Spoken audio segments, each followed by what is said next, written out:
up, though? Y'all already know what it is. Ooh.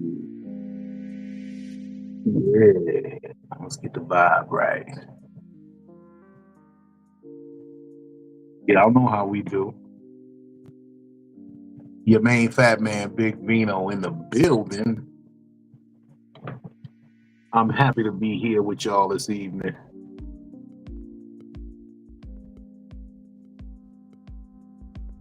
Yeah. We are having the time of our lives this evening. Hold on, let me get centered in this motherfucker. Oh, okay.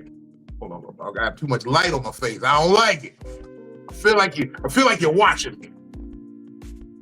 How come I feel like somebody's watching me? Man, look, there's people tapping in already trying to get in.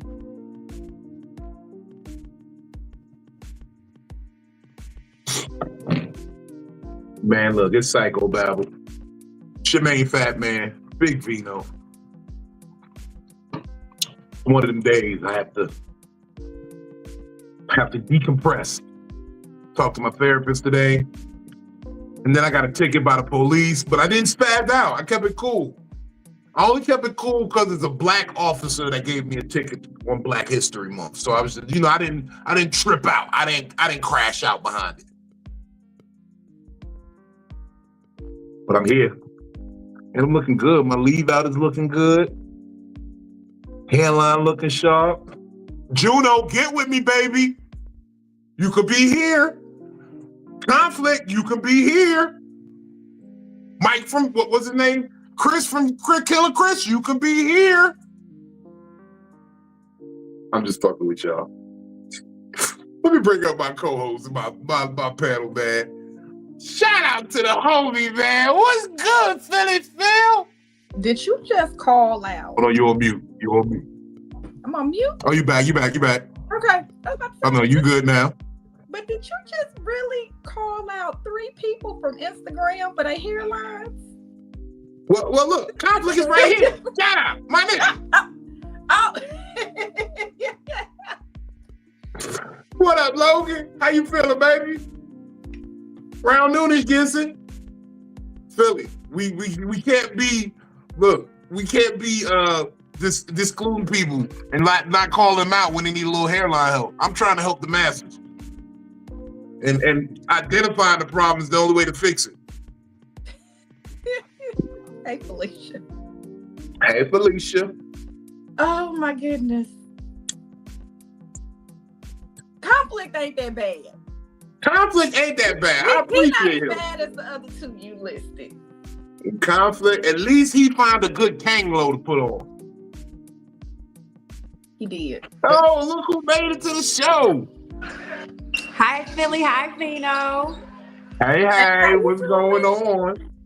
How you feeling? Good. Y'all, what y'all sipping on? I just want to know. Anybody sipping? I'm sipping on some 1738. You got wine in there, Philly? There's never wine in here. You know what? Let me not say it's rarely ever wine in here. I do have some Porto Morgato too. I will sip some of that in a moment. I'm gonna pour me a glass. I just didn't want to be drinking by myself. Oh no, you would never drink alone when you're in the presence of Vino. That don't happen. It fits the name. Oh, Felicia, I know who you are. I know who you are, Miss Felicia. Good to see you in here. I know you ain't been in here in a while. Good to see you, Felicia. We love it when you come back. Mm-hmm. Every time I die. We love it when you come back. Now, we started early, and so I was eating dinner. We definitely started a little early. But that was because I plan on going out to tell some jokes tonight. I'm gonna go work these new jokes before this show this weekend in DC because I believe in quality control and giving y'all the best of myself. And then, pro tip, add that cilantro lime sauce. I couldn't get enough of that sauce. It cools it down. If the sandwich is at 100. There we go. I believe in giving the best of myself. because I want y'all to have the best of me. And that's what I'm going to do today. I'm going to go out. I'm going to smoke some good weed, drink this good drink, and then I'm coming back with a vengeance, baby. Coming back for everything I left. Hey, Michelle. Drop That's some how good jokes. That's how I agree. I don't like to interrupt people when they're speaking, so I do hand gestures. Hey, We was like, what's in that glass? That's what I was. I did a hand gesture at a cop the other day. I almost ended up in jail. I'm not sure what Brandon says because I just recently had a dinner party and my guests were lovely enough to bring us plenty of spirits that we have left over. So I just picked the bottle and said hello. Hello. See, that's what I'm talking about. That's a good Psycho-Babble right here. We setting up already. We setting up already. I take it that the dinner party went well since they left. Girl, let me tell you something. I got to pat myself on the back with that dinner party. I really got to give my hats off to myself, but it went real good. Had a great time. Everybody enjoyed themselves. Good. And next time I want to be invited. Don't do that, Vino. You know. Okay, next time I want to be invited. I want to be invited early enough where I could make it. I'll send everybody on here because I am planning to do this on a regular basis. So I would definitely send everybody up here an invite at least a month in advance. What state are you in, Michelle? I'm in Texas, Houston. Oh, okay. Mm-hmm. I might come out there for Juneteenth, but I'm gonna be a couple weeks late. Hey, we'll work something out. You know you got VIP. You missed the joke, Michelle. I'm sorry. I did. I'm sorry. No, I'm sorry because I'm still tired from that damn party. I ain't gonna lie. I should have said I'd be a couple years late. You know what? And that would have made more sense. You're right. I was just getting in trail ass about making sure his jokes make sense, and I fucked up. I dropped the ball. I did. You're right. How was everybody's weekend? It was good. Wait, I want to know about this food though. You say dinner party. I am all about the food. Yeah. My mom, when she was living, used to host dinner parties all the time, and it's been almost 3 years, and we haven't really done anything social. So something in my spirit was like, let's go ahead and throw a Black History dinner party. And it was Caribbean themed, so I served some jerk chicken, some plantains, some sauteed spinach, which is Caribbean greens. What else did I have? I had some grilled pineapples. We had rum cake. I made some sweet potato pudding. I know I'm missing a dish. Corn fritters. Hold on, you made sweet potato pudding? I told you that you inspired me because I never heard of it. I got y'all. That sweet potato I just pudding can't was have pineapple. That's all. Can't have pineapple? I'm allergic. Oh. But that sweet potato pudding was at the Cobbler Factory. That's what y'all were talking about that. I said, I'm curious, and I did not realize that was a Caribbean dessert. Oh my God. It sounds How good. do y'all deal with people who just constantly send you reels on Instagram and you don't even associate with them? That happens all the time. All the time. I get reels all the time. I mean, it could be worse. It could be a dick pic, but you know what I'm saying? Like, please, I don't get those. Well, lies you tell. Not often. Not often. It's too early, Vino. I've been drinking for a second already, though. Vino, don't start cutting up. I've been drinking and smoking. I'm about to do some dumb shit tonight on the microphone. What's a second? Because it sounds like more than a second. What time is it? It is 8:12. Carry the one. It's been a minute. We've been here. I'm not new to this. I'm true to this. So the countdown is on. No, the countdown is up. It's been going. The countdown is over. We passed. I've been in the mood. I told you I got a ticket today as I was driving, and it's fucked up because this cop, right? He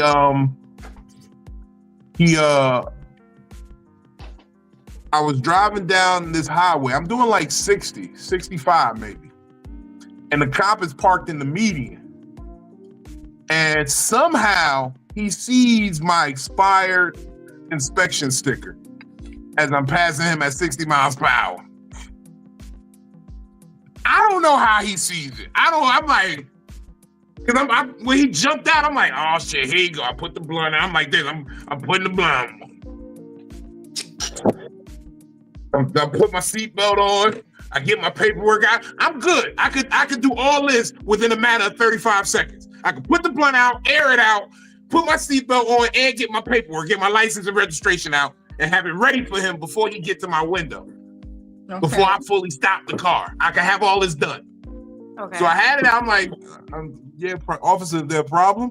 He like, yeah, you got an expired inspection sticker. I'm like, how the fuck you see that? I'm like, you eagle-eye ass nigga, what the fuck is you on? You see that? Kind of like the little scope thing out? I don't know what this nigga had. This nigga had his motherfucking merit badge for. He had a what's that shit? A periscope, like on a submarine. This nigga had a monocle on or something. I don't know, but this nigga. How expired was it? Oh man, look, I don't want to talk about that. Okay, so first of all, because I know my tags was almost expired for a year. Before somebody said something. No, I ain't got. I done been pulled over and been in car accidents. Still never got a ticket. Time out, Philly. You know you an attractive woman, so that's why you able to skirt up under there. They're like, oh, lady, we're going to let you off. I tried to push my titties together. He wasn't having it. No. He must have been a booty nigga. Shout out Conflict, Mr. Booty Hole Man. You know what? I would say something, but I'm going to leave that alone. I'm going to have to talk to Conflict privately. Benjamin Blanco Perry, what up, though? What up? What's happening?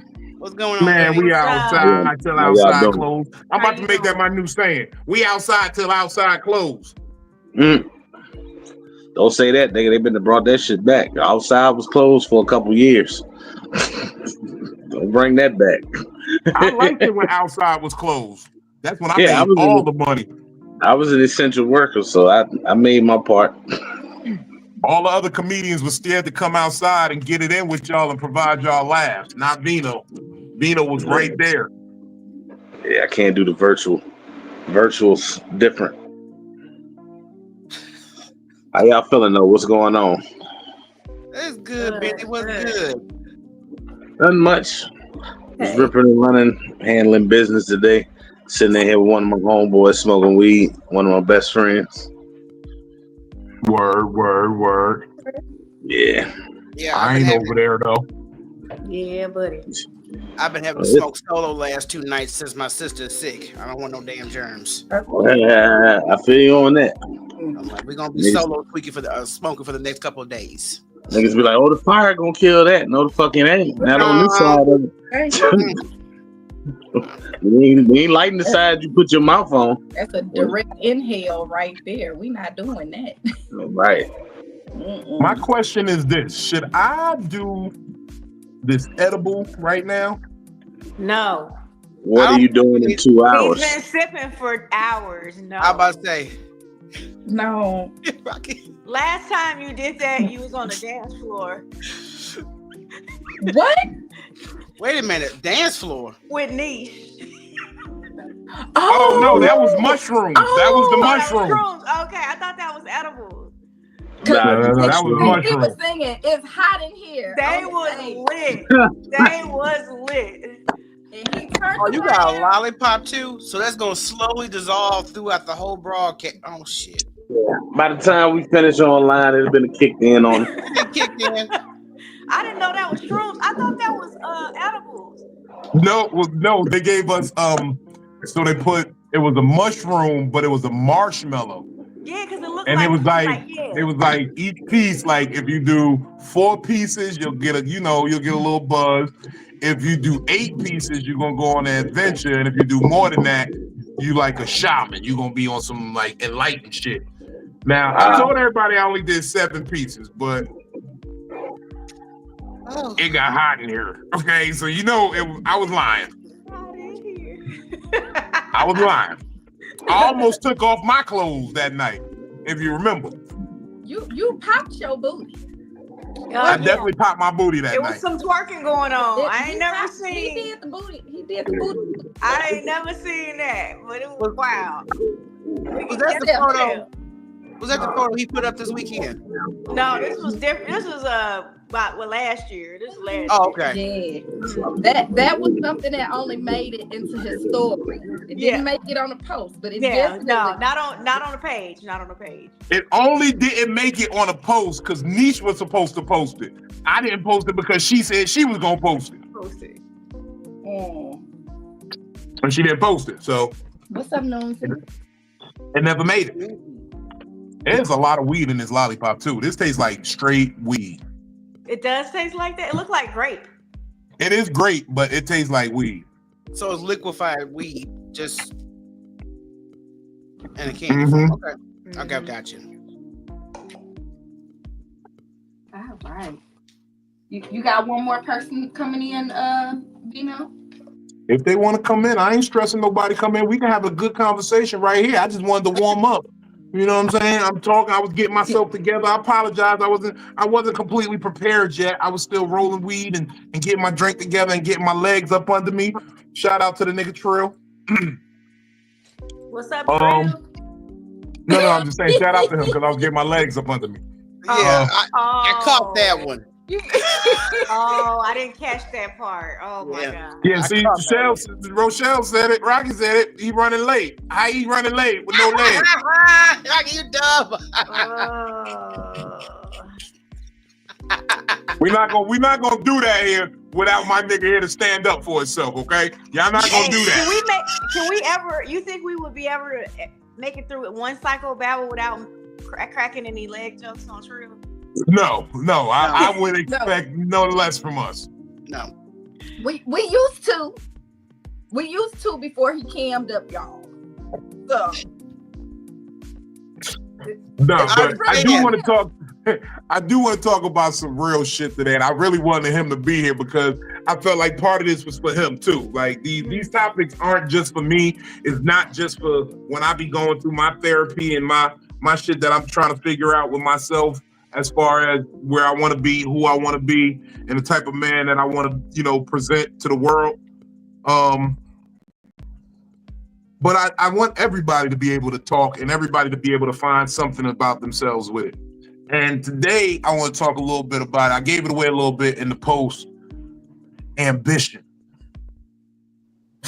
Ambition, because I'm noticing that everyone's ambition, though they may have a goal in mind, it might not be the same. You might have a different path. We might have the same goal, but have a different path we got to take to get there. I'm going to talk about myself for a second. My life before this comedy journey used to be real wild. I never really strive to do much but get money. Like, I didn't even care if I was the best drug dealer. I didn't care if the drugs were the best. I was like, hey, look, let's get the money. You know what I'm saying? I never had drive or ambition for anything. I kind of always skated through life, which is, I don't want to call it dumb, blind luck, but I never pressed myself to go for more than what was needed. And I feel like that, although Philly, I said I was going to let you tell what the definition of ambition was, but that in my eyes was ambition, when you strive for more than what you know you can accomplish. You know what I'm saying? Because it's very easy to get complacent with what you know you can do. Right. But when you strive to do something that you might fail on, that's ambition to me. And the ambition to be better, the ambition to do more, the ambition to have more. I think that's what what the passion for life, like that's what gives you passion for life. Because I can honestly say, before I had this ambition to be a better comedian and you know, grow my brand and tell jokes and make people laugh all over the world, I ain't had no drive. I ain't give a fuck. As long as we had enough money to pay a rent, keep the lights on, and some good weed, I was happy. There was no challenge in those things. If I just need money for weed, rent, and food, that's very easy to accomplish. But now that I have this goal of touching bigger stages, making people laugh in a different way, touching on subjects and topics and just the avoiding the pitfalls of this business, I do feel like at times I got more to lose because now I have something to look forward to. And I don't even want to talk all this much and take up too much of the floor space, but what I want to know with y'all is, like, what are some of your ambitions?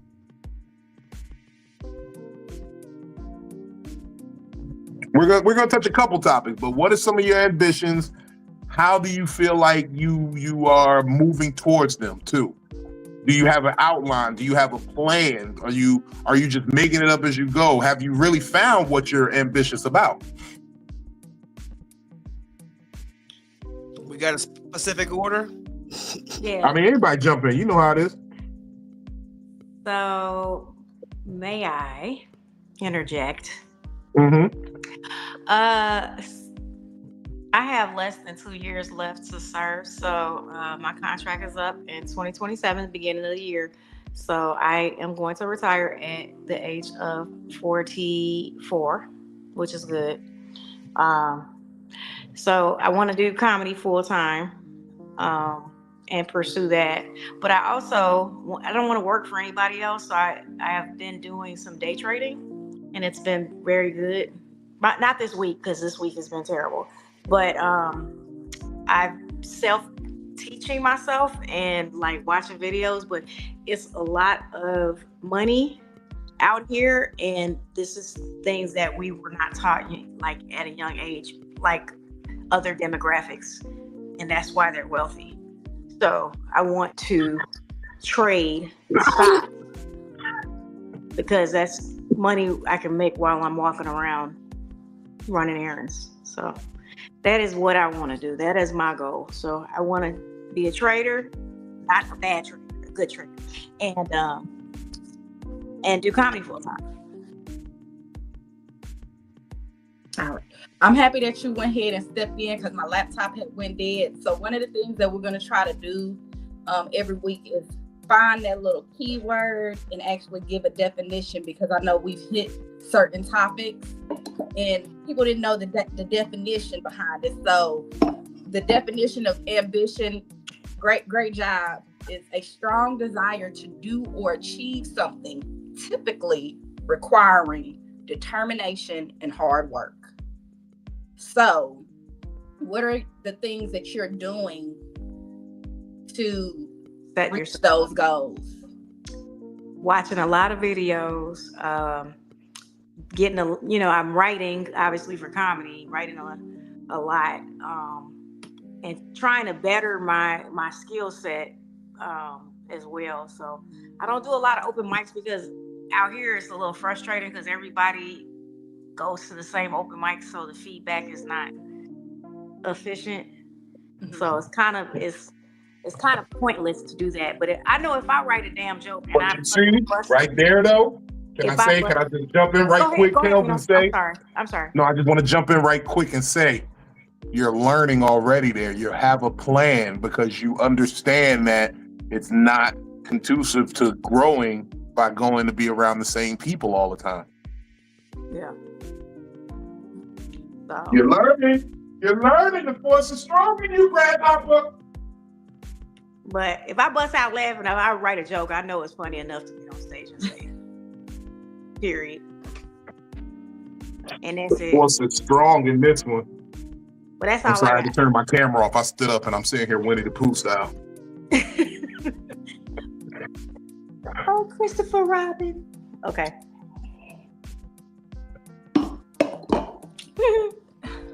That's how he be laughing.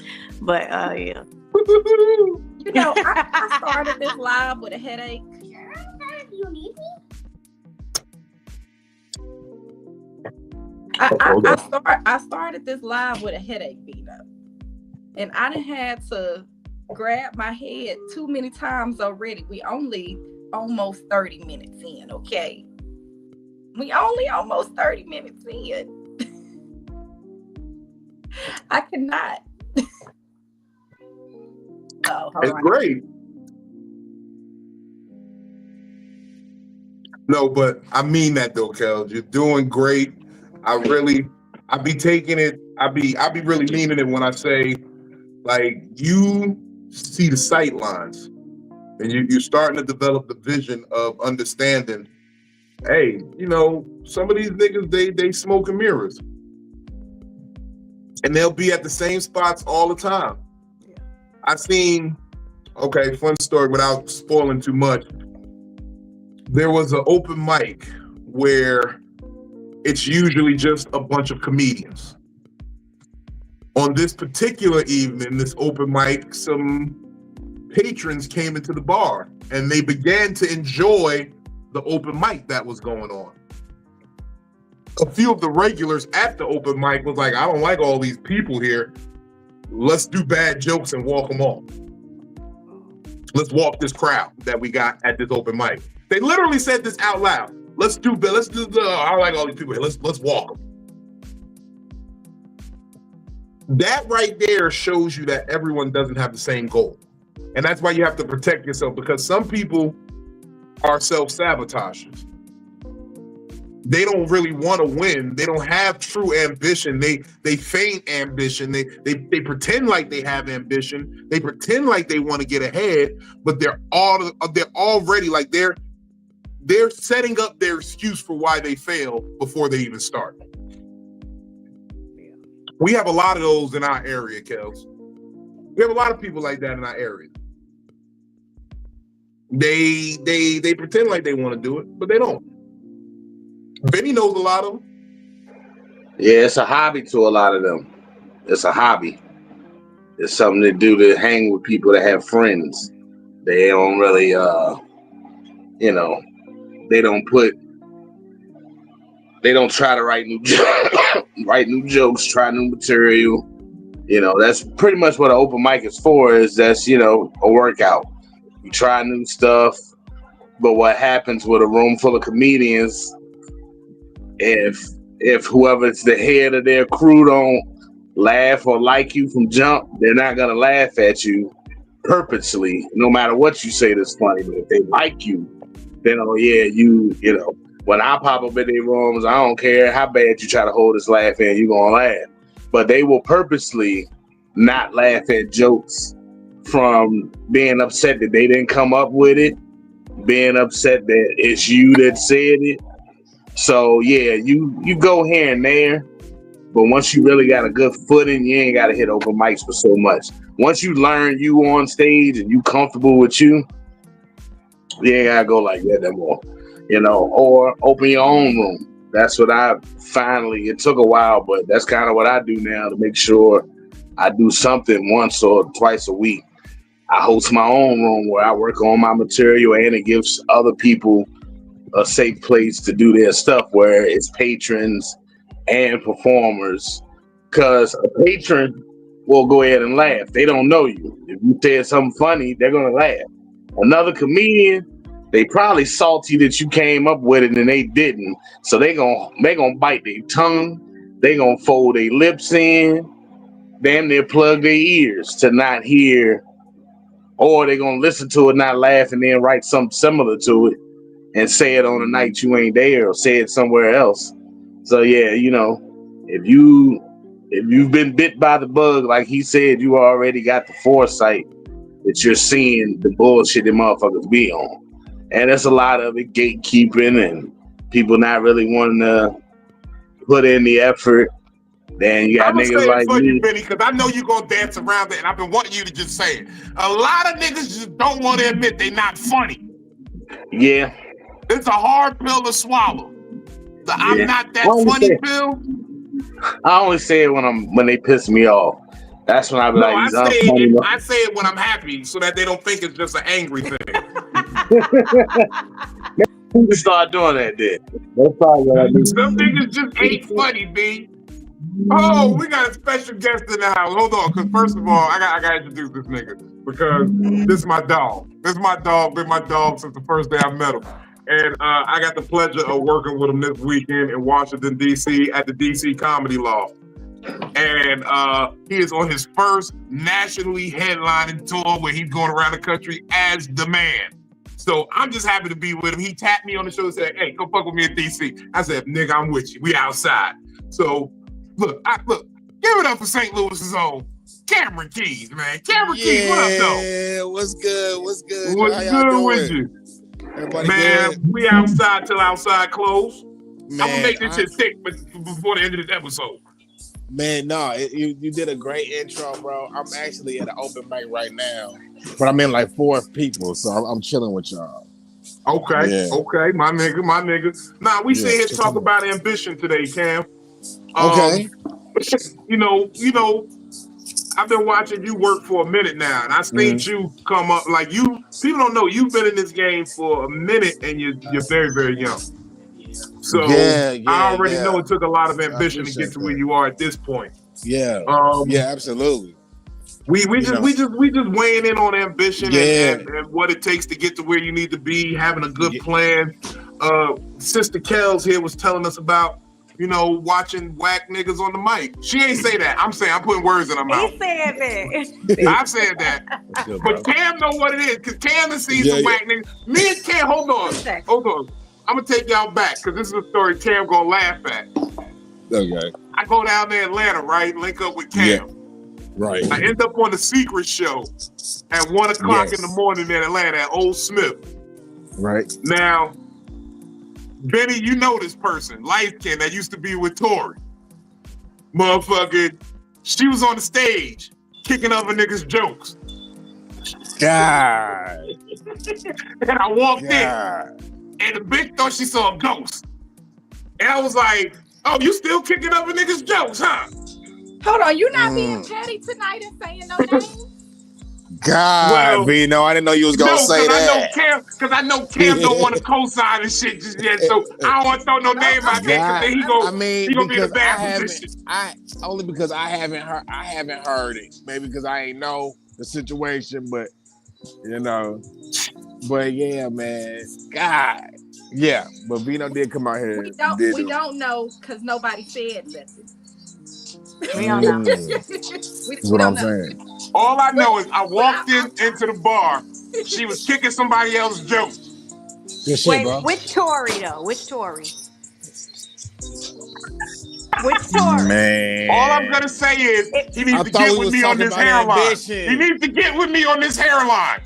I thought we were talking about ambition. Tory, come holler at me on the hairline, my boy. Which Tory? If I know which Tory, I could probably figure that out. I don't know. He was before your time. He was before you started being around. He moved away way before you came out. Even though ambition is the topic, you have to realize petty is always ambition. Petty is always the underlying term. Definitely. The petty will push you. The petty will get you there. There's always room for petty. Man, look, all I'm saying is when it comes to ambition, have a plan. Especially in this comedy shit, have a plan. Have a plan. Yeah. I know, I'm gonna be real with you. I follow part of Cam's plan. Mr. Keys, I saw what you were doing. I said, let me mimic some of those moves. But what was it though? Just the fearlessness of approaching niggas to get on stage. The just jumping in the ride, going places, the motherfucking like you have a relentless way of writing that is so unique, like it's out the box. Like I ain't even studying. And for a second there, I thought you was autistic. I was like, this nigga's Rain Man. Bruh. He's writing at a level. Bruh, I might be. I was born early, so I might be.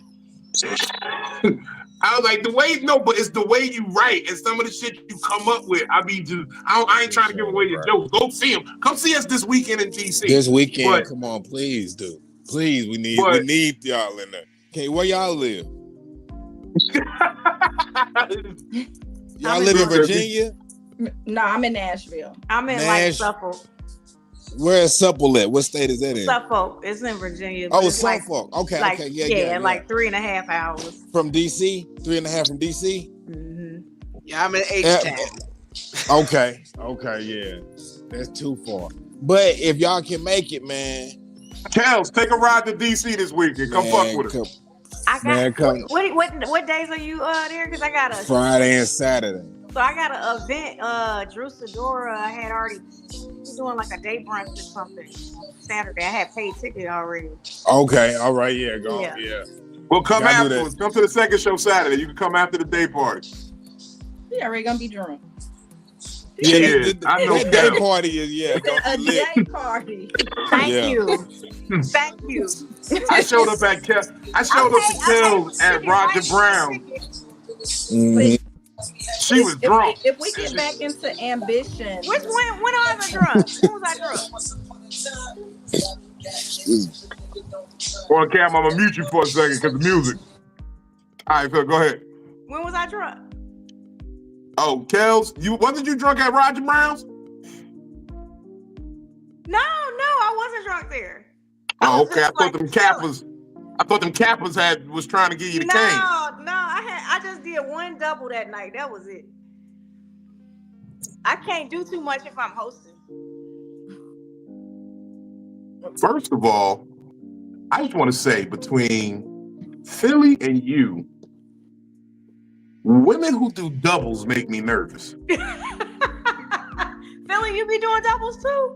I be chilling. I do too. I just sip. I sip. That's it. I did one double.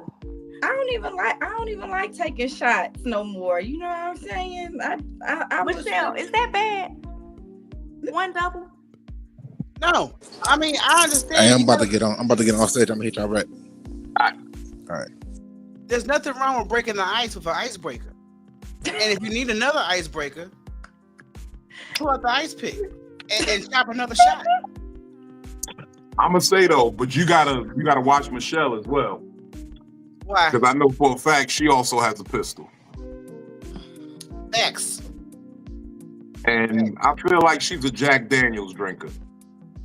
No, I swore off brown liquor years ago. I can't.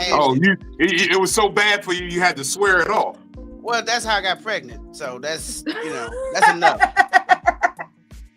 Everybody always blame the brown liquor for that. I'm telling you, it is true. It's true.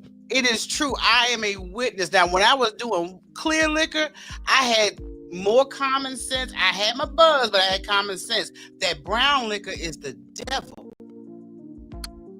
First of all, it was only Henny. Crown, Henny. Girl. Not Crown. But Henny make me like raspy. Like I be sounding like Red Fox. That Henny, that's when I say brown make you clown. But if I do my crown, I'm good. But no tequila. Hennessy falls in between fighting and fucking. You gonna do tequila one is fucking and fighting. Yeah. I do both. Yeah. Tequila is violence. Do both. It's not even violence. It's violence. It's like it's bad. There you go. Is it bad that I got some tequila too? You're not going nowhere though, is you? You're not going nowhere. Yeah, I'm going to a show in a minute. That's why we doing the show early today. Oh no! Say that for later. And you did a lollipop, Vino. That's why I'm like Vino on a mission. He gonna save it for What later. state are you in? I'm in North Carolina. I gotta be on the radio in the morning. That's why I'm drinking. Oh, I'm drinking and I'm watching a bunch of sports and I'm tequila and I'm drinking and I'm watching a bunch of sports. I'm watching basketball. I gotta be on the radio. I gotta be on 99.9 ESPN The Fan tomorrow. And I gotta talk sports because Earl is out. Reese is out. So I gotta hold it down till K-Mac get there. So I'm gonna be on the radio talking sports. I'm gonna be put your money on it. Got you. All right. Well, I might do a Mean Gene. I might throw a Mean Gene in there. I might hold on, Mean Gene. I don't know. Nah, you got him with the skill. I'm gonna bring it back though to the topic, especially when it comes to skip. Uh-oh. You good? especially when it comes to Psycho-Babble right now, because it was really Vino's ambition that even pushed me to come and do this every week, because he would ask me about it. And I'm like, I ain't doing no podcast with nobody else. I'm not working it. I'm not doing it, because there's a lot of people that want a podcast, but they don't realize the consistency and the effort that you have to put into podcasting. And so I was like, people always say what they want to do. People always say they want a podcast, but especially when it comes to two people or more coming together and doing something, if that energy isn't there from the people, from the host and the co-host or whatever, it's not gonna work. And so when I saw that Vino was really serious about like putting his time and effort and energy into this, I was like, you know what, we'll see how it goes. And so that's how we've been doing this every week since October. Every week since October. We probably only missed 1 week, but we always it was New Year's. We missed New Year's Day. It was the only week we missed. That's my fault. That's my fault. Wait, what happened on New Year's? New Year's, I jumped in the ocean, and then I stayed up all night and day drinking. I was laid up, so I already told. So she was laid up, but me, cool. I died. I ain't gonna even lie to you. So y'all had a good time. The sleep that came over me, that took over my body on New Year's Day, I ain't had no sleep like that since. You might sleep like that tonight. How high were you on New Year's? That damn On New Year's, I did smoke a half ounce of weed. Jesus. A half ounce? Yeah, I smoked a half ounce of weed on New Year's. I did. I rolled up a bunch of. But in my defense, at midnight, I always have like a 3-4 gram blunt on New Year's at midnight. Sheesh. I feel like that's ambitious smoking, man. Yeah. Oh, I'm an ambitious person. That's commendable. That is commendable. And then you just lighten up constantly. I drank a couple bottles of Douce. Go ahead, man. Yo, you on a mission, but I wanted to go back to what Philly was saying about you podcasting, Vino, which I applaud both of you guys for creating the platform and being consistent with it, because that is something that is part of anything that you're trying to build is consistency. Yeah. And when it comes to podcasting, y'all know I've been in this for over 15 years. And that ambition I have, if I could just do nothing else, that's all I would do. But of course, we got life commitments, and I got other things I want to devote to, which I got to make out a 30-day plan, which I was just talking about doing this morning. A 30-day plan on how to embrace my presence on other platforms, to do that cross-promotional thing. Because I've been testing the waters, and I said, okay, this niche might work, but of course, it's a screening process. Just like you guys would do on your show, you wouldn't bring up anybody that you don't think is going to contribute to the conversation or make the platform look bad. Not true. Well, let me take that back. I'll bring up a random in a heartbeat, just because. What's the worst that can happen? You like throwing the bomb into the well. Okay, I know there's a stick of dynamite laying around. Don't let that nigga have a lighter and access to that well. He gonna throw that stick of dynamite down that well. Have you ever seen a cherry bomb in the toilet? See, that's the shit I'm talking about. But you know what though? Even with that, as much as we like to have people come back and chill and talk with us, there has been people that haven't seen the growth in this platform, how much it's growing. And so they dropped off. They dropped off for one reason or another. And now they're watching it and they're seeing it grow and they want to come back. And it's like, hold on. No, you can't come back. That's one thing I don't do. If you jump ship, you better know how to swim. Don't jump ship and then be like, oh, it didn't sink. All right, I'm coming back. No.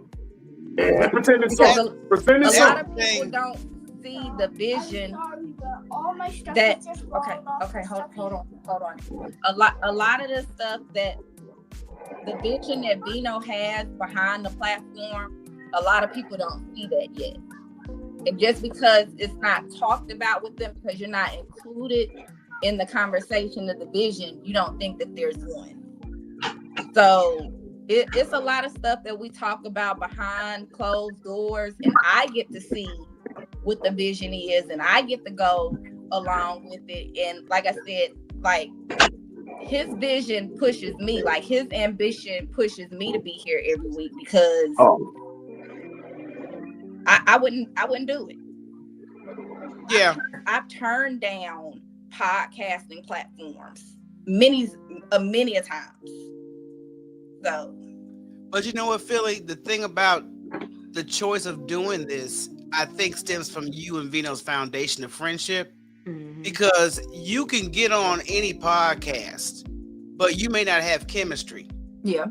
You know what I mean? And chemistry is so important if you're going to have a co-host or anybody on your platform. Even if they don't give too much to the conversation, they still need to have some type of element of presence to your platform. Right. So I think that's a good thing, because it's always better when you know a person and how far y'all can go with each other. I mean, it makes it better to land. So like that's almost like what you were saying. So I've tried, I'll give people a couple of days of a trial room to see, what they gonna do. I have some good friends in my life that want to do something like this, but they don't have the consistency with them. Or it's like, oh, Philly, you have a platform. Can I jump on your platform and you make? No. There were certain things that I did to build my platform to be what it is. And you can't just jump on my platform and expect for everybody to jump with. That's just like, although I have my own platform, everybody that's on my platform doesn't follow Vino. Everybody don't fuck with Vino the way that I do. And that's okay. But okay. I gotta go deal with the kids. I'll be back. but just backpedaling off of what Philly said, beside the chemistry and consistency, folks are so quick to volunteer themselves on your platform. Ain't never hit a like button, ain't never attended a live, but they are quick to say, let me get on. And I'm like, that I think is disrespectful. Because you don't see you think it's just let me put my bid in and I should be able to get on your shit, because you may not be at this particular, you may not be Breakfast Club level. Right. So I know I got an opportunity to get with you. But you don't support. So why should I put you on? I hate that double standard, hypocritical bullshit. Don't sit up here and tell me, put me on. I ain't seeing you nowhere when I'm doing my content. Nowhere. You don't share it. You don't add to it. You don't comment. You don't like. Nothing. Motherfucker can't get a story share. I could tag niggas in it and then it still don't share it. And like that's all you gotta hit is add the story at the bottom of your page. You press one button. Two times. That's it. Like I was gonna speak on my lack of ambition with the comedy now because of how many years I pushed. All y'all gotta do is share it, man. You see it.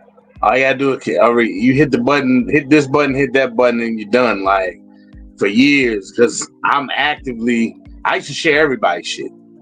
Yeah. Everybody, every flyer, every post, every show, and then when I put on a show, the niggas on the show don't even want to share the shit, but I'm sharing your regular flyers to other shit, and I'm about to pay you, and you might throw it in your story that's gonna disappear in 24 hours. Nah, share it on your page. Put it up. Like, or are you ashamed to let people know you fuck with me? If you're ashamed to let people know you fuck with me, then let me know and leave me the fuck alone. But I'm gonna let you know what it is, Benny.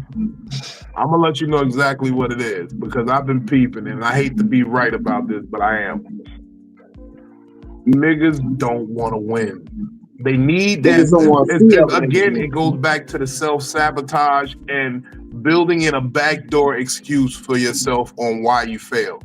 Yeah. Me, I believe that ambition and excuses cannot occupy the same space. They cannot. It's impossible. If I have ambition, I have no excuse for why I can't go for it. If I fail, cool.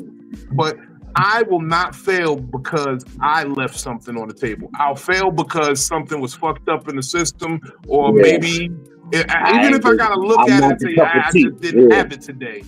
I'm not the cup of tea they was looking for. Yeah, but I'm not gonna make excuses. I'm not building in excuses for why I failed. I'm gonna go hard every single time. I'd rather be authentic overall. Like, don't come at me because you need a moment. Right. You know, if you don't fuck with me authentically, just don't fuck with me. Everybody ain't everybody's flavor. That's cool. But please don't be conveniently nice when I'm in the room. Oh, you know what? I was wanting to get with you and get on. No, I don't know you. I've never seen you before. What are you talking about? That's the beauty of me still being on social media, but not really interacting too much no more. I'm peeping and seeing who do what and who be with who and who they celebrate. And it's like, oh, well, I know I paid you for your first show, and I know I dropped this many jewels on you, but you celebrating this guy. But when you swing by my spot, the flyer ain't shared. And even like when I used to do internet radio, like people call it a podcast now, I call it internet radio show because that's what the fuck it was. But, you know, we had it formatted like Philly. I was about to say Friday. Philly was saying earlier. I had it formatted out. We had a 2-hour show every Wednesday. It was formatted out that we covered our 2 hours if it was just me and Todd. But we made audibles when we had a guest come by, or, you know, if a musical guest come by, let them take the show over where we playing their music and interviewing them. I had a coworker of mine would write a health segment. So I had a health segment every week where, you know, spoke on different things for exercise and health. So we mapped out our show, but also kept the space in to, you know, wiggle around if somebody pop up or if somebody call in, but still have enough material to cover 2 hours if nobody calls and it ain't nobody to interview today. And as long as you got that mentality, and because the type of comedian Vino is, even if he was in this bitch by himself, he could do 2 hours. So that's good in itself, just somebody that can articulate for X amount of time. What up, Trill? By the way, I wouldn't want to do 2 hours. I feel like old school comedian said it to me. If you could talk for over an hour on stage, you just like hearing your own voice. But it's niggas that do it. It's niggas do it all the time. They like hearing their own voice. I'm not knocking them for it, but they like hearing their own voice. So I don't like hearing my own voice sometimes. About 30 minutes, 45 minutes. Hi, Trill. Hey, How's everybody doing? What's good. up? How you doing? We was actually talking about you, nigga. I'm glad you made it so I can say everything I just said to your face. No, but I was making pork chops. I went up in there and let the time go past. Staghfirullah. Ramadan just started. It's Allah. I'm a god. No. First of all, you can't come up here talking about you just made pork chops on the first day of Ramadan, nigga. Chill. Oh gosh. I'm literally a Christian, y'all. I believe in Jesus. You can't say I'm a Christian and bring up Jesus. Jesus was a Jew. This is what I don't be liking about Christians. They always talk about a Jew nigga. See, but Christianity don't have nothing to do with none of that. It's about being following in Christ. It doesn't matter what his race is. It doesn't matter what they called him in his religion or anything like that, because he didn't have no religion. You feel me? He only believed in God and the Most High, his Father. Alhamdulillah. Islallah. Allah Akbar.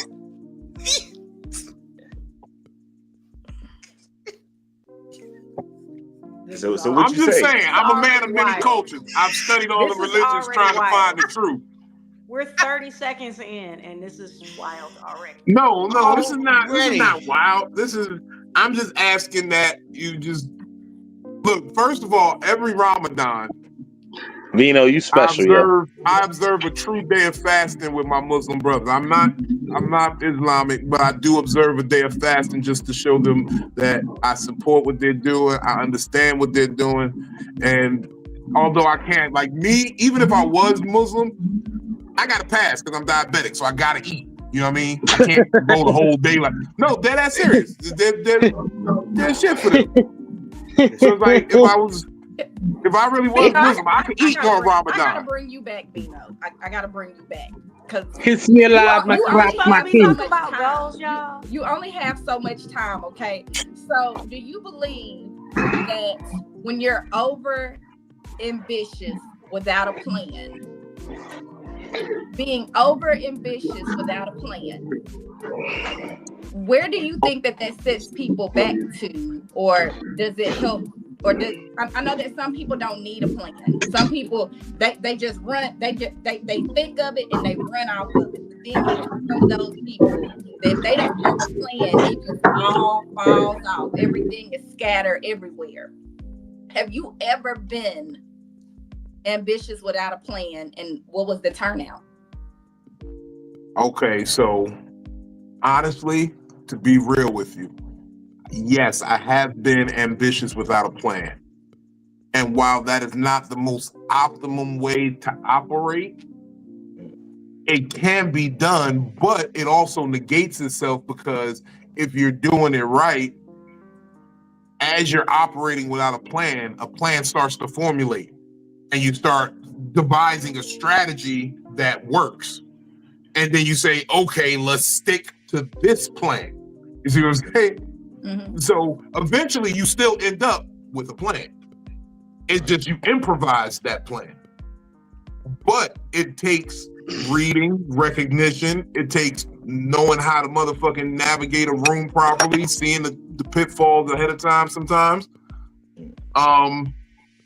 But I would not suggest it. I suggest that, like me, okay, a lot of people like the way that I've approached comedy.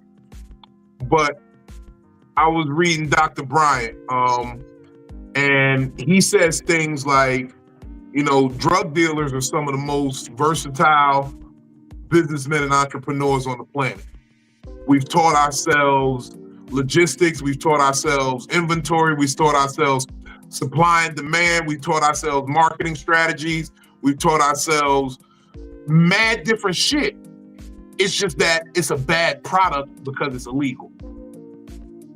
But if you take that same mindset and apply it to a different product, it will be successful. And that's what I did. I took my drug dealer mindset and what I knew of drugs. What I know when I was moving drugs and doing a whole lot of shit in the streets, first rule you learn is never operate on a nigga block until you know how his block works. You don't just run up in a nigga hood and start slinging dope and like, yeah, we out here selling dope now. No, you find out who's selling dope there. How much do they charge? How often are their customers coming through? Mm-hmm. The same thing with comedy. Who is the man in this city? Who has a show? How often are the people coming through? What kind of crowd does he bring out?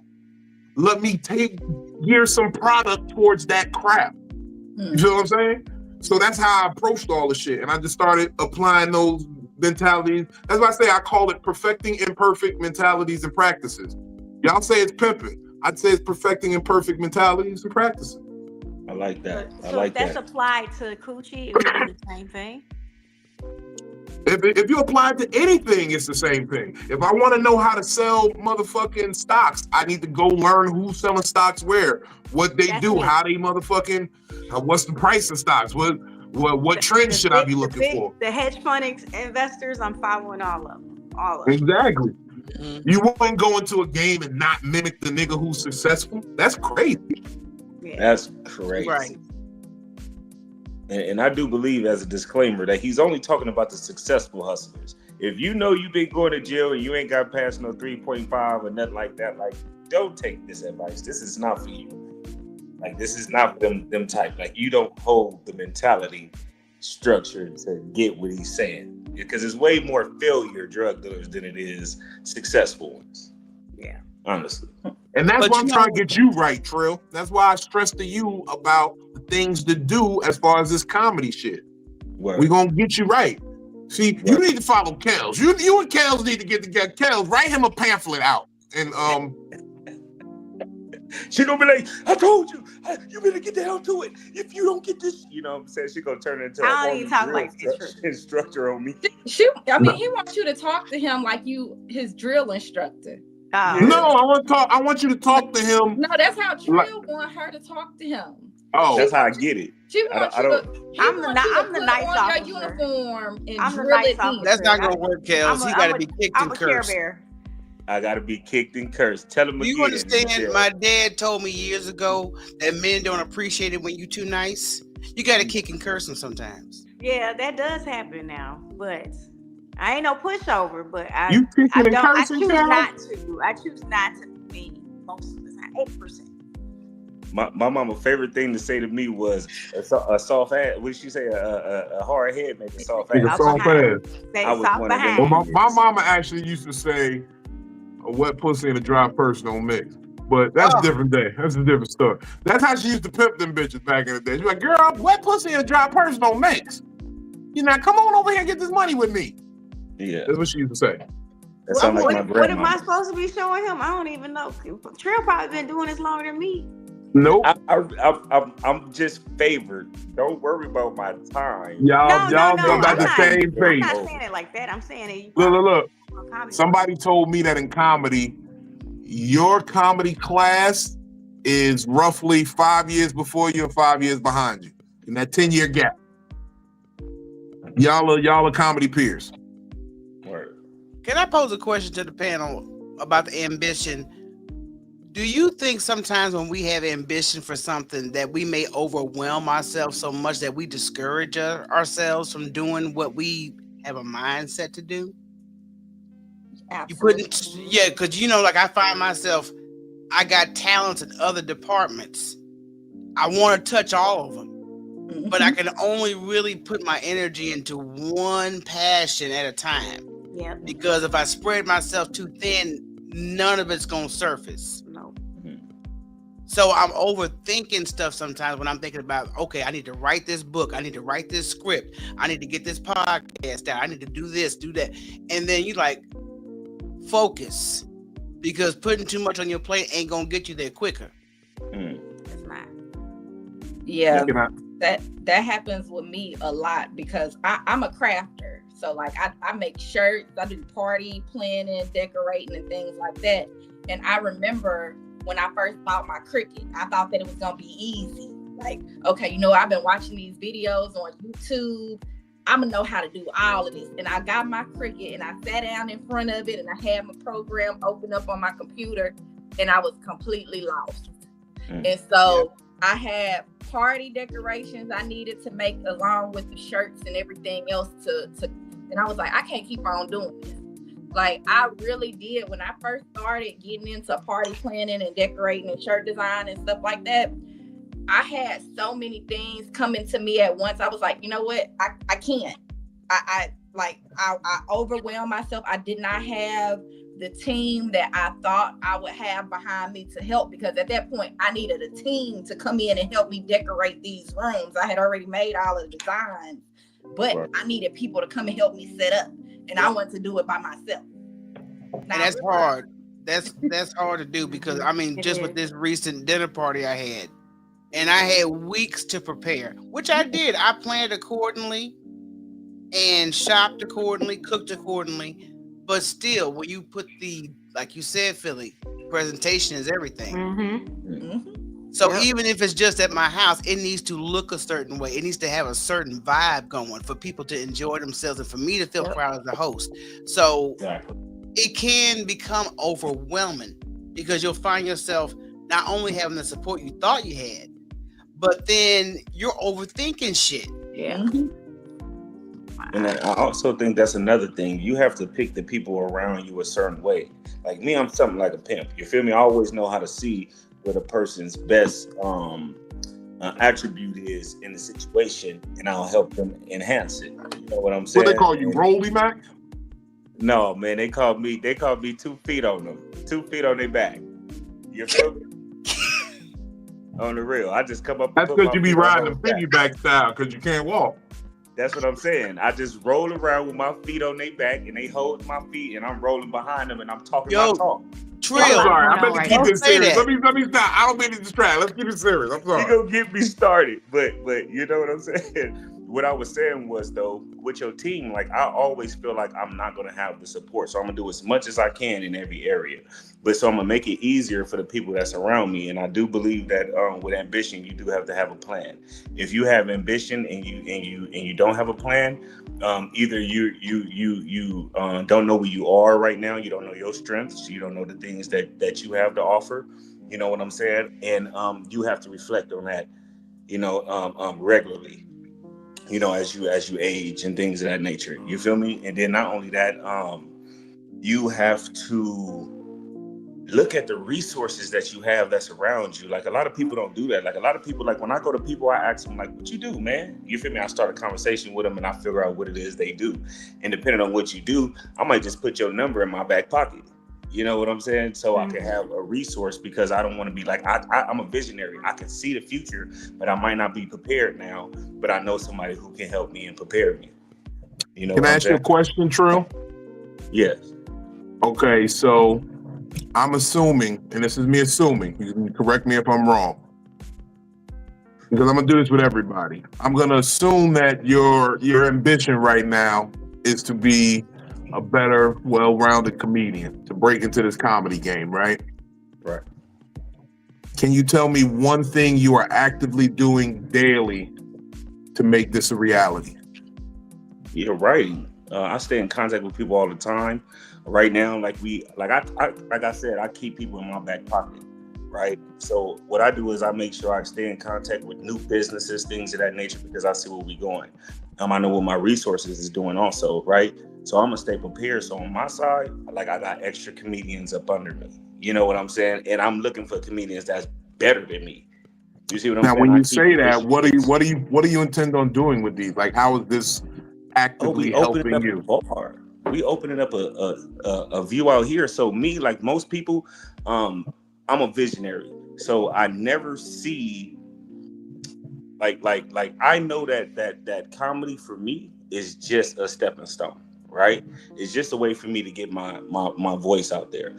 If I become like the Coco Browns and you know what I'm saying, and the other people that evolved in it, I would love that because this is the love of my life. You feel me? It's like being a rapper and loving hip hop. You know what I'm saying? So this is the love of my life. I'll never not like let it go down. I'm always trying to be funny. So with that being said, I'm always leaving myself open for other venues. Though I'm too old to be looking at it short-sightedly. So I keep that in mind. Like you're 41. You're not gonna be able to do jumping out chairs and doing this and doing that forever. Not very long. I'm already beat up. So I'm working on my actual writing. I always write. Even when people think I'm trolling, I'm just really just using my mind and writing fast and my kinetic energy and just, you know what I'm saying, to keep me going. I'm always writing. Like I said, writing is what I do. And visionary, writing down, keep checking my visionary board. All right, you're here right now. Let's go here. Let's do this. If you need improvement here, you need this, that. You feel me? So I listen to people like you guys. I watch the game. But I know where I'm going. And since I'm a visionary, I'm the type of person that likes to create. So I'm not looking for nobody to put me on. I'm looking to create a space to put other people on. Okay, I could dig it. Kel, same question. Mm-hmm. Well, I'm sorry. Like, what was the root of that question? Okay, I'm assuming, and correct me if I'm wrong, your ambition at this point is to become a better comedian, break into this game, do more in this field of entertainment. Yep. What are you actively doing daily to make that a reality? Writing, big time. And then I also watch a lot of old YouTube videos for older comedians to understand the genius behind how they got to that level, because it's a lot of new comedians that are very successful, but it started there. So the people that I really watched growing up, like Red Fox, Bernie Mac, all those comedians, is like I'm watching old videos and I'm like, that's a different style of writing, but it was genius for the time, right? And then you got the new comedians that are coming up now. Obviously, my jokes are not going to be similar to theirs. It's just I just need to understand what my lane is, so that brings me back home. You know what I'm saying? So I'm writing, and I work really hard. I'm sure you could tell from the first time you see me on stage to what you seen last weekend. So I feel like the therapist right now because I'm actually in my notebook writing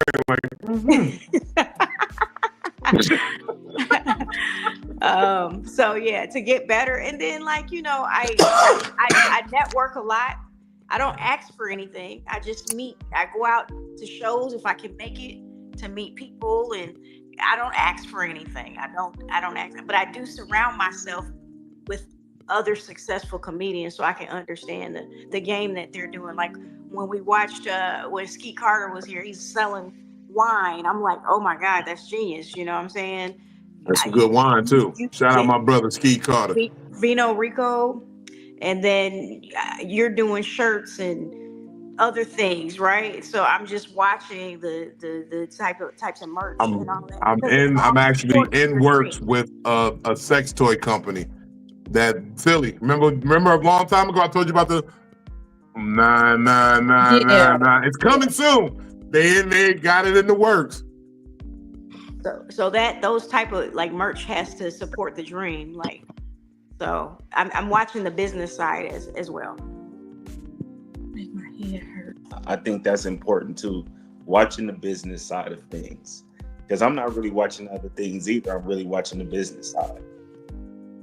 And the like you said, the throwback stuff, to see because they were really putting it together, and they were getting further than these guys are getting without social media. Without social media. Brown Noonish, that's what I do every day. She says, do you consider just living your everyday life on an active pursuit of comedic development? That is literally what I do every day. That's why I'm always joking. That's why relationships don't work for me. That's why I'm always laughing and pissing people off, because since the moment I discovered and told myself I was doing comedy in 2017, I've done nothing else. Every single day, I've done comedy. Every single day. I get up and write for 2 hours every morning. I smoke a blunt and I write some jokes. By the time y'all see me on the internet, I might still be laying in bed, but I done worked through 3 different jokes. Word. I'm motherfucking sitting there reviewing some shit. I'm up in the morning going over the website, seeing who's gonna be where, trying to put me a schedule together so I could be everywhere y'all see me at. I don't waste one morning. That's why I'm asking everybody this question. There's a sign over my toilet that says, do something today that your future self will thank you for. I like to make the joke first thing in the morning. My future self is gonna thank me for taking this shit because my stomach about to be fucked up. My future self is gonna thank me for lifting the toilet seat and not peeing on the toilet seat. You see what I'm saying? You see what I'm saying? I tell a couple jokes when I first wake up. But I haven't done anything since the moment I decided to do comedy. So I took all my drug money and I use it to go city to city, state to state. When I'm in y'all cities, these people ain't paying me money. It's all my money. So I hate to motherfucking prove the nigga in the Scully wrong.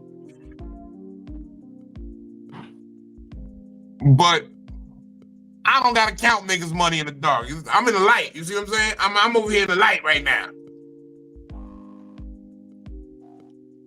I don't even count money no more. I put it all on a card. I got cards. I got cards for days. Why niggas still counting money in a dark hotel room? Oh shit. But I In his digress. pocket. That's neither here nor there. Benny Blanco Perry, tell me something that you are actively doing every day to see your ambitions realized. And tell me your ambitions. I think I know, but I want to keep assuming. Well, sadly, every day I ain't actively doing shit towards it, but at the same time, what needs to be done on my end now is the business side. I got the show. I've had 20 years to perfect the show side of it. So now that's why I pick you. You see, whenever we be on the phone, we don't really talk about jokes. Yeah, I'm talking about, all right. Yo, we don't talk about jokes at all. We talk about movies. Yeah. We never moving talk chess about pieces jokes around the board. Yeah. I'm picking your brain because I'm like, okay, you got the street side that I don't got, like you said before, which most hustlers can take it and put it into any job. So you're taking the format and pushing it in. So in your 7 years, it's parts of the business you've learned that I'm just learning on year 17, year 15, year 19. You know what I'm saying? And then on the flip side, the joke side is where you got to actually put the work in now, because that's the part where it's like, okay, I'm used to selling XYZ. I'm selling XYZ.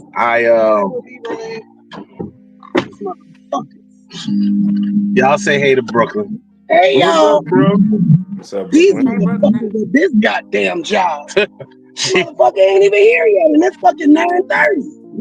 Bitch, I don't want to be in here with these motherfucking waffles and eggs that I can't fucking take home. He just camped me up there. I hate to stop you. I hate to stop you. Shout out to beautiful fiance Just Brooklyn, DJ Just Brooklyn. Well, let me tell you to her. Hey, yo. How you doing? Hey, Brooklyn. Hey. And look, and it would be she come outside when you ask me about my ambition, so she could be like, "Hell no, that nigga ain't doing shit." I be telling him every day, "Get your ass up, go tell somebody some jokes, look on the internet, and go in mother. You should be in DC right now. Well, what about the car? Fuck the car, walk to DC, just get there, do it, be in it. It's time. You bullshitting." You tell jokes on Mondays, but you bullshit. And look, they just shut up. We gotta find a new spot because the spot I was at, they last day is Sunday. They shutting down, so it's like, damn, now I gotta find a spot. Tell me that your motherfucking ambition is not to ever work at Waffle. Well, she said my ambition is not to ever work at Waffle House, but yeah, business side, like that's why I asked you the other day, which camera you using, because I need to start getting better footage of myself and, have an actual camera up. Brooklyn records everything I do, but to not, burn her phone up and actually have that stylized look that we can put on a laptop and edit and, break it down. Merchandising. Like I asked you, hey, who you order, who you get your shirts through. That's the part that I am putting the effort in now, because I know thank the Lord, I got the natural talent that I don't have to work as hard with the material and the jokes because of how my brain works. So I have to put my effort into the business side because it is show business. It's not just show. I got all the talent in the world, impersonations, all that shit, but it don't mean a damn thing if the social media presence ain't there. So I'm actively working at trying to stick with putting a video out every day, which, with my mom passing, I kind of fell back on that, but I got to pick that shit on back up. So I got boxes of props that I don't use. I've been procrastinating with certain parts of it for years and just rested on the fact that, hey, when I am on the stage and I do got the mic, I'm gonna blow it down, but I'm not taking the due diligence to do the other shit that needs to be done behind the scenes, the shit that people don't see. Like you said, getting up 2 hours, I'm on the book, I'm writing, I'm calling the club, seeing who's where. So that's the part I have to implement now for myself. And I want to say this because I say this a lot to everybody. I'm up writing for 2 hours. When I say that, I don't mean that to like compare myself to other people. But what I'm saying is, even if some of this shit don't stick, I'm just writing. I'm committed because I know in my head. So right, part of ambition and having a plan is addressing your weak spots too. Benny, can you go mute? Yeah, I got you. It's addressing your weak spots as well. And one of my weak spots in my just personal, like who I am, I hate physically putting this pen to paper. I can craft the idea in my head all day, but physically putting this pen to the paper, I have a problem with that. I don't like doing it. So I have to make myself do that in order to address, you know what I mean, that hole in my game. It's like, you do it on the days that you don't want to do it, because that's what counts the most. So the things you don't want to do, you gotta do the most, because that's what's gonna carry you through. Right. Shell, with podcasting, I know that you face a lot of crazy shit and pitfalls and different things. What's something that you have to actively say to yourself daily, let me do to make sure you become the best podcaster you can be? I have to listen to other podcasters, number one. And I listen to it because I want to have engaging conversation. And sometimes there's some tidbits I might be missing out on that I can implement in my own way on my own platform. So I always find knowledge in what I listen to.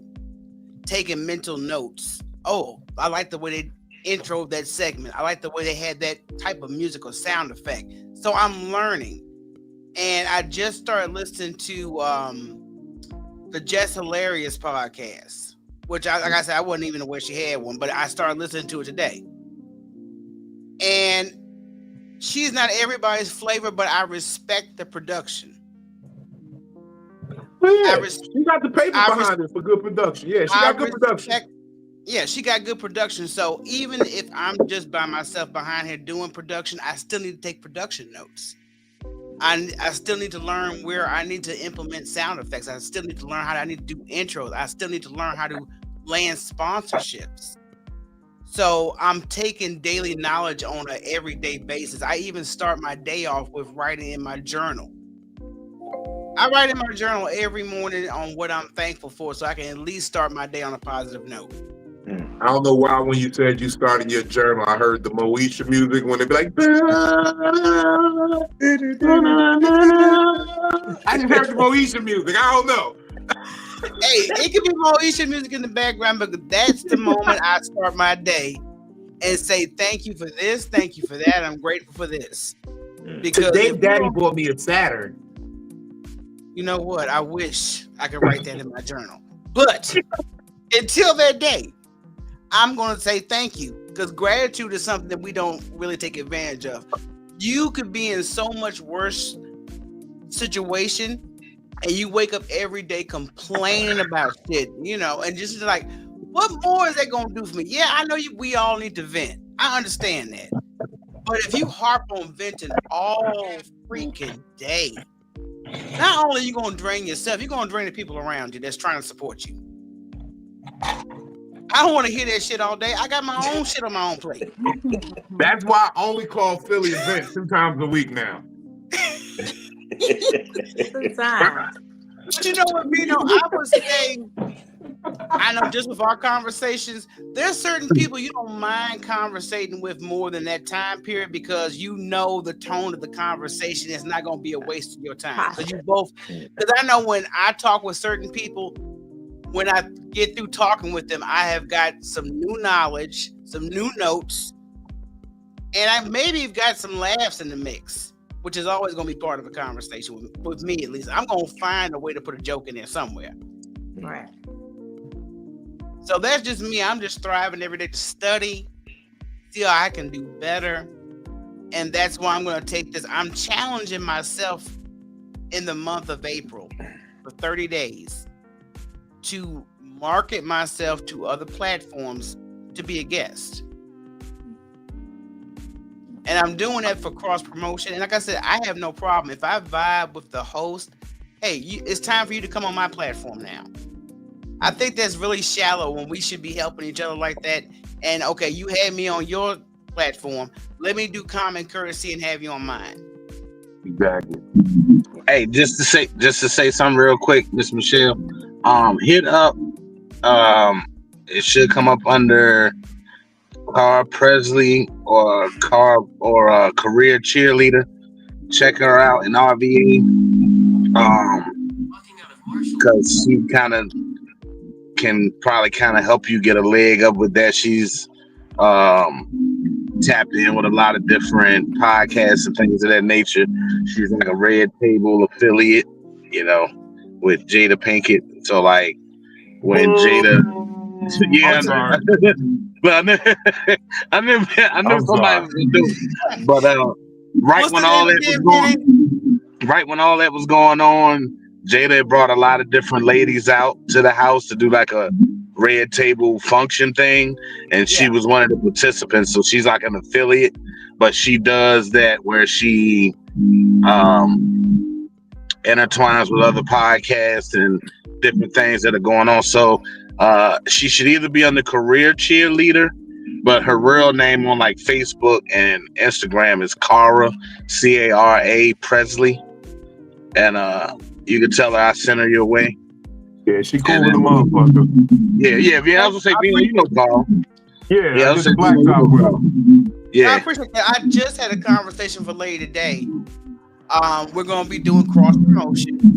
We were vibing. We did a pre-interview just to see where our heads were at, to see if we would be a good fit for each other, and even talk beyond podcasting. So those are the moves I'm trying to make behind the scenes, is to connect with other like-minded individuals, male or female. Right. Because I told Vino behind the scenes, because I got silent producers on my shit, and they was like, "We need to have more women on." But I vibe better in conversation with men. I mean, I'm sorry, that's just what it is. Yep. There's counterbalance of energies. Yeah, it's a certain vibe from women I can interact with. Like the ladies here, I got no problem with that interaction. But there's some ladies that go out their way to be the spotlight instead of interacting like they should. Mm-hmm. And I'm like, well, if you were just here for a spotlight, you really not contributing to the platform, so I don't need to have you here. Can I address what Logan just said here for a second?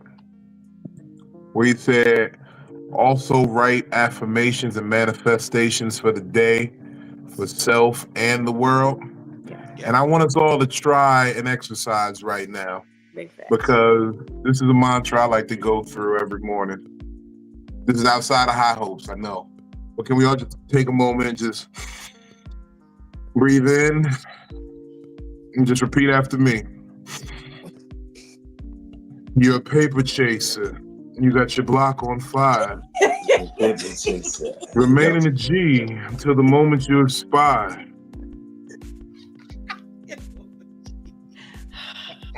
Crazy.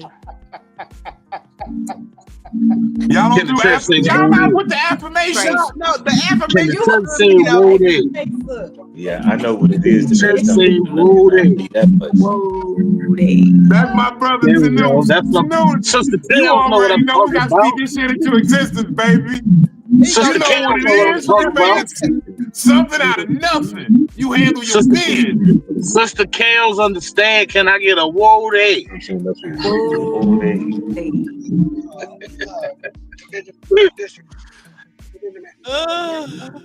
Yeah, a lot of those jeans, huh?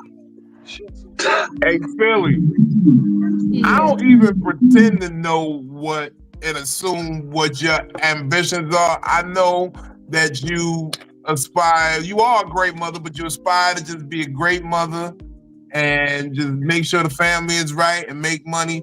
But what are you ambitious for right now, and what are you doing daily to make this a reality? So I let everybody know I am a social networker, and I am a social networker that has a phobia, kind of. Well, anxiety. I have social anxiety, but I am a social networker. So not daily, but at least weekly, I go somewhere and I'm having to be around a big group of people and just opening myself up to one. I don't take a lot of pictures with people I don't know. I don't like opening myself up to a lot of people I don't know, but I hang around very extroverted people that help open me up to really socialize with these people and get to know people and open my platform up. And then also either talking or giving advice to others about how to grow their platform, because I know a lot of times people ask me, well, how did you grow your platform? Did you buy followers? No, I didn't buy followers. I came on here and I was authentically me. Now, I do write down ideas of what I need to be doing, because at one point I was releasing, reels or, something every day for me. My own stuff. I was putting it out there every day to make sure that I stayed relevant, that I made sure that you seen me somewhere. I didn't have to be butt ass naked on here to grow my platform. I came on here and I was authentically me. I came out here, I was honest. I had conversations with people. I had real, genuine interactions with people to help me grow my platform so that I could do the things that I'm doing now. Every week when we come on here, I have on somebody's merch. I have on somebody's merch right now. I have on Lone Wolf. He's a poet out of DC. I have on his merch right now. So there's things that I do to make sure that I can put myself in positions to, one, not just do for myself, but to do for others. To help guide people on what they want to do with their platforms, what they want to do. So that's an everyday thing, talking about it, writing ideas down, coming up with a structure, helping other people. So I would like to be able to start back making money, because I did used to make money. I would like to, within the next year, make more money on a social media platform than I did in previous years. I've been through a lot. I've made money just by coming on live, just by posting reels, not people sending me cash apps from the app itself. So I've learned. Why did you laugh at that? Why? Look, first of all, what?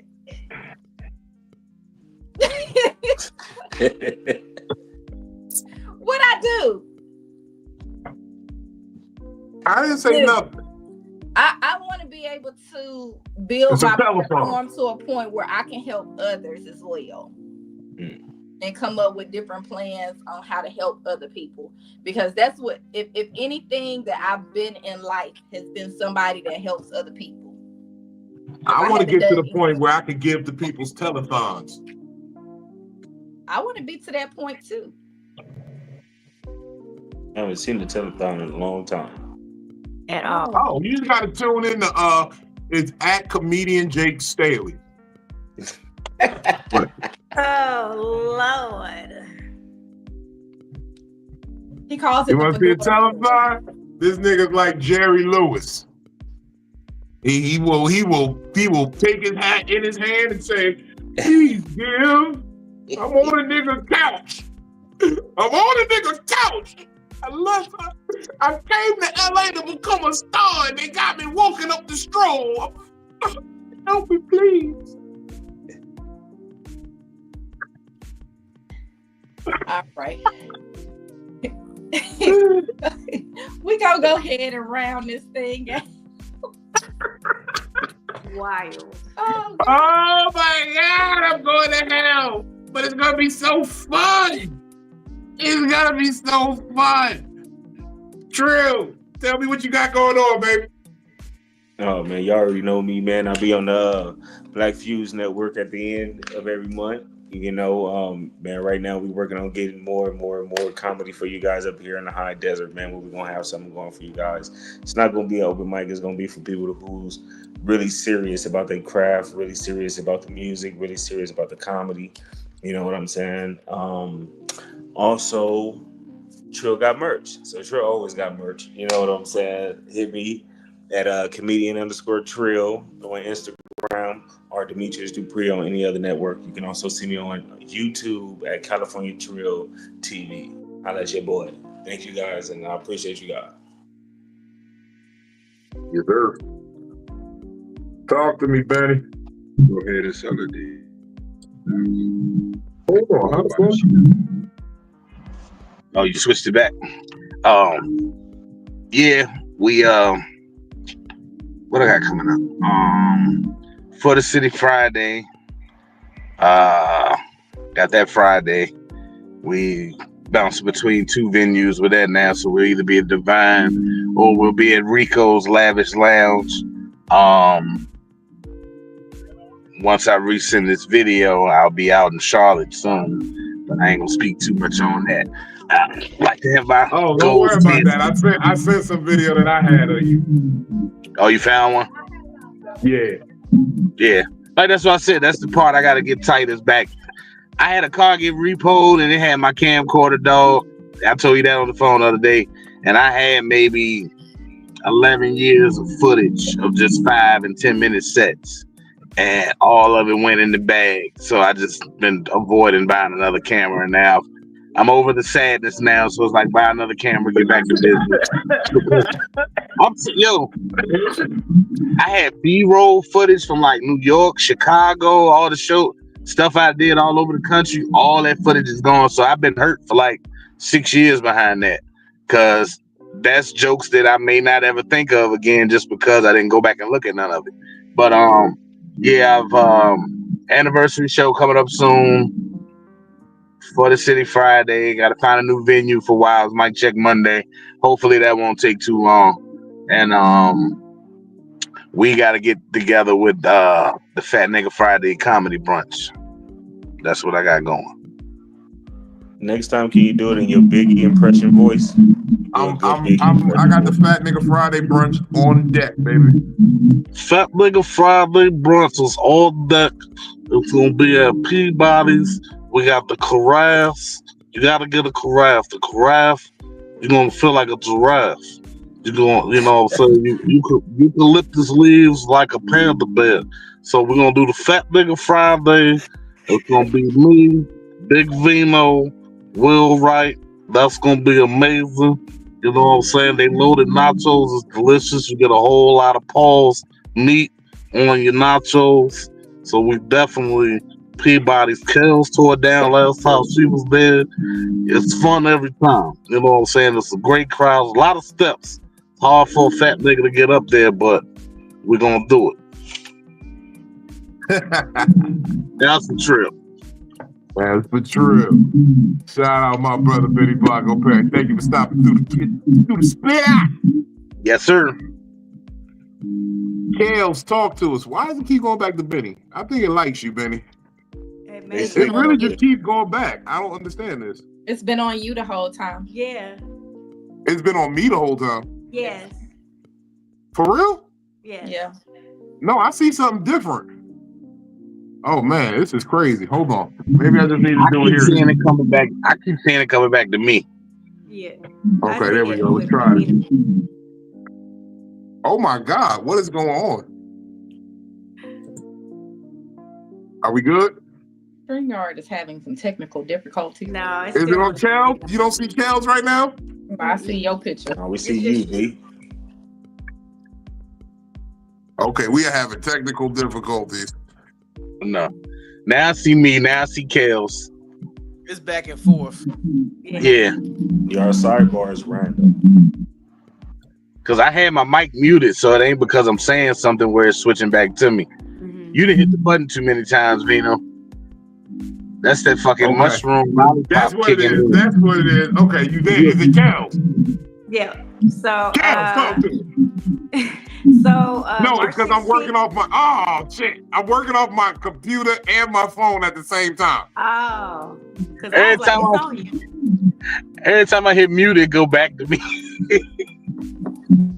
There's a glitch in the matrix. Oh my God, what's going on here? It's just you. You know, it's okay. Oh, there we go. Okay. There we go. Let's just do this. All right. I found new tricks to do. Talk to us, Cal. Okay, so March 16th, you can catch your girl at the Virginia Beach Funny Bone. Sunday, Fun Day. March 16th, I'll be hosting this great comedy show. It's going to be a big lineup of funny female comedians from the DMV. And we're going to be doing it for a good cause for American Big Sisters. That foundation is ran by Trujillo Wade, which is Dwayne Wade's sister and his manager. So she has American Big Sisters, where they mentor young African American women in Chicago. So and probably all around the country too, because I've seen some virtual stuff too. So, but it's for a great cause, and I'm just so happy to be a part of it. So that's March 16th, Sunday Fun Day, and then I think we have Big Aries Energy coming up. You know, The proposal's out, just waiting for corporate to say yes. Because if it don't go through corporate, then I got to do it at a private venue. Right. So, but we got that coming soon. We got that coming real soon. Look out for that. Big Aries. Oh shit, she froze. Oh, we're not gonna leave her like that. Oh, we're not gonna do it like that. Face. Ooh, we're not gonna do it like that. Oh no! Don't do it, StreamYard. No. All right. No. Shell, talk to us. Thanks for having me back on with Psycho-Babble. Always a pleasure. I appreciate it. But this is your favorite podcaster, Michelle, of the Talk to Me Michelle podcast. You can catch me every Tuesday. New episode is dropped on every podcast platform you can imagine. Also on YouTube. And on March 3rd, we're going to have a grown woman's conversation. Yes, we are. It's going to be my former co-host and sister forever, Rochelle. And the co-host right here, Miss Philly, will be joining us, where we're going to have a real woman conversation on how we resolve conflict, getting past the BS, and just the greatness of womanhood. Squash the bullshit and let's get beyond it. Let's just move past it. So we're going to have that conversation. And I have a future episode coming up with another Big Vino takeover where y'all going to get all in my business. Okay, so that will be upcoming. Announcements coming soon. Hey, I like it. We outside. Talk to Me Michelle podcast on YouTube, Spotify, all the platforms. Check it out now. Philly Phil, talk to him. Tell them what the business is. I'm excited about going on and Talk to Me Michelle because we're gonna break down some stuff. So that's March 3rd. But before March 3rd, on February the 28th, here in Smyrna, Tennessee, we're doing the Poets Playground in Nashville. It's AKA Suge's farewell tour before he heads out to Atlanta. We're doing that. Again, at the Poets Playground, it's an event in Smyrna. I'll be posting that in my stories and on my page. On March the 15th, we're still shouting out Ambrose Jones. He's going to be at the City Winery here in Nashville, Tennessee. We're going to show up at that. March the 28th to the 30th, we're going to Atlanta to do a meet and greet with Miss Juicy. And on the 29th, while we're there, we're doing Sensual Saturdays, which is at a secret location because, you know, they be getting a little nasty at these erotic events.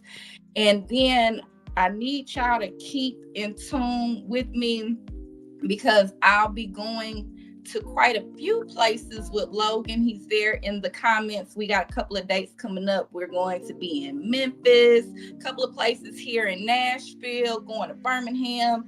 So keep up with those events. We're going to show out and again, do a little bit of social networking, getting out, meeting the people and doing a couple of things. And then I'm going to be meeting up with Vino soon too. Yeah, we're going to be out in Nashville real soon. Thank you, Philly. Appreciate you so much. I wish this one works. Okay. There we go. Boom. It just got real. It just got real. Hold on. Let me make sure my leave out is right before I get to talking to y'all. That lollipop kicking in. That lollipop kicked in a long time ago. It ain't kicking. It kicked. Oh. It kicked like a mule. But look, it's your favorite fat man, Big Vino. First of all, Big Vino comedy on everything. Comedictherapy.xyz, because we get the last laugh. Gang, gang shit.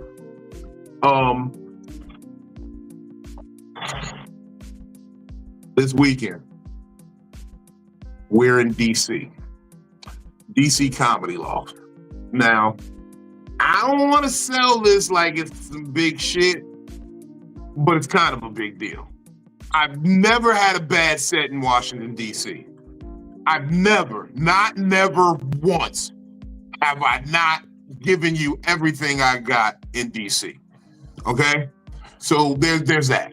This weekend, February 28th, March 1st, D.C. Comedy Loft, Cameron Keys, JJ Matisse, Big Vino. Now, after that, this is when it starts getting real crazy. Charlotte, Queen City, Charlotte Hornets. I might pull up on a game. March 6th through the 8th, Big Vino, Coco Brown, Comedy Club at Duckworth. Now, I'm not gonna lie to you. When they first called me and said, Vino, we need you to come do the show, I thought they said Duckburg. I thought I was going to Duckburg. I thought I was going to meet Scrooge McDuck. It's been a lifelong dream. I really did. I thought I was going to Duckburg. I said, life is like a hurricane here in Duckworth. But it's Duckworth. So we had the Comedy Club at Duckworth, March 6th through March 8th. Okay? Now, the day after that, March 9th, we're going to be in Nashville, Tennessee. Zanies. I'm going to be with Moat Williams, Big JJ. Y'all seen him on Wildin' Out. They used to have a tour. It was called the We Ain't Done Wildin' Yet tour. I guess we done Wildin' because now we the underdogs of comedy. And we going out there, we going to tear some shit up.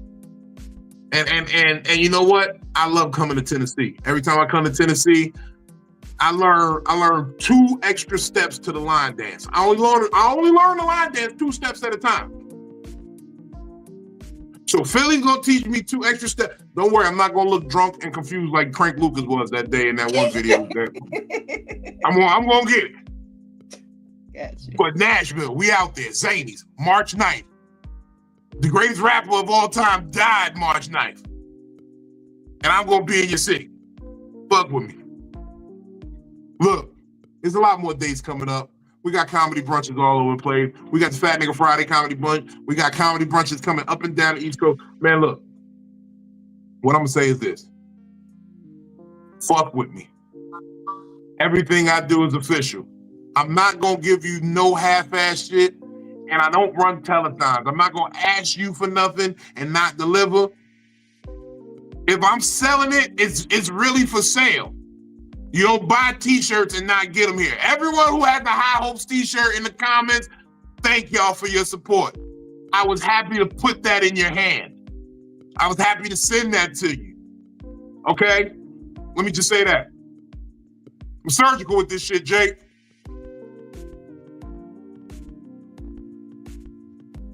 All the niggas from the late 1900s, you know what? I'm gonna buy BET and run back all your credits. I'm gonna buy BET and I'm gonna put all your shows on loop. Just your set. That's crazy because 24 hours on BET Plus. Because comedy I'm gonna make sure your set play after the Miss Pat show. I wasn't aware that you could recycle credits. You know, so you can hit me to a new shit. That's what I'm gonna do. When I own BET, I'm gonna make sure your set from Comic View 1998 play right after the Miss Pat show, so that after we fall asleep from watching 4 episodes of Miss Pat, Squeaky Brown play.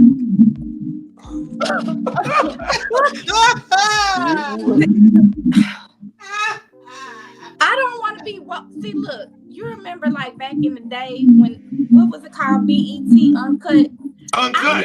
I don't want to hear that squeaky ass voice at 3:00 in the morning. I don't. What are you doing over there? I don't want to hear It did. No, because I remember that vividly. Masturbating, the pussy popping on a handstand, falling asleep, and then, hey man, I'm like, is that Chris Tucker? No, that's not Chris Tucker. Billy makes a valid point because Valid point. when I followed one of my favorite comedians that worked with this person, and I saw a recent clip, I would just it killed the essence. Semi. I still like the comedian, but it just kind of kills the essence. It's like it's on a birthday cake. Throw the whole comedian away. Throw it away. Throw the whole comedian away.